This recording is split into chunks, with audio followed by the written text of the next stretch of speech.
Hello అండి, అందరికీ నమస్తే. నేను ఈరోజు మేతి మటర్ కిచిడి చేసి చూపిస్తున్నాను. దానికి ఒక అరకప్పు రైసు, అరకప్పు కందిపప్పు వేసుకుని కడిగి శుభ్రంగా ఒక గంట నానబెట్టుకోవాలి. అలాగే అల్లం, వెల్లుల్లి, పచ్చిమిర్చి దంచి పెట్టుకోవాలి. మెంతికూరని శుభ్రంగా కడిగి సన్నగా కట్ చేసి పెట్టుకోవాలి.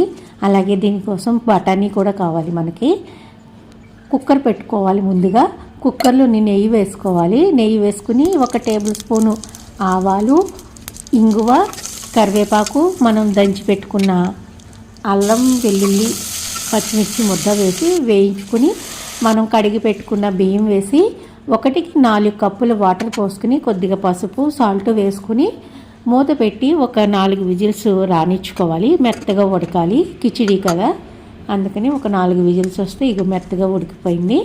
ఇప్పుడు మనం దీనికి తాలింపు వేసుకోవాలి. ఒక గిన్నె పెట్టుకుని నేను కొద్దిగా ఆయిల్ వేసుకున్నాను. 1 టీ స్పూన్ జీలకర్ర, ఎండుమిర్చి, అలాగే కట్ చేసి పెట్టుకున్న మెంతికూర వేసి వేయించుకోవాలి. ఒక 2 నిమిషాలు వేయించుకున్న తర్వాత బఠానీ కూడా వేసి వేయించుకుని మనం ముందుగా ఉడికించుకున్న రైసు, పప్పు వేసుకుని బాగా కలుపుకొని మూత పెట్టి ఒక 2 నిమిషాలు ఉడికించుకోవాలి. మనం మళ్ళీ కొద్దిగా సాల్ట్ వేసుకోవాలి. ఒక 2 నిమిషాలు మూత పెట్టుకుని మీడియం ఫ్లేమ్ మీద ఉడికించిన తర్వాత చివరిగా మళ్ళీ కొద్దిగా నెయ్యి వేసుకుని కొత్తిమీర వేసుకుని స్టవ్ ఆఫ్ చేసుకుంటే రెడీ అయిపోతుంది. మేతి మటర్ కిచిడి చాలా బాగుంటుంది, పిల్లలకి బాగా నచ్చుతుంది. మనం దీన్ని తినేటప్పుడు కాస్త ఆవకాయ మీద ఆయిల్ ఉంటుంది కదా, నూనె, ఆవకాయ నూనె వేసుకుని తింటే చాలా బాగుంటుంది. తప్పకుండా ఒకసారి ట్రై చేసి చూడండి ఫ్రెండ్స్. Bye bye.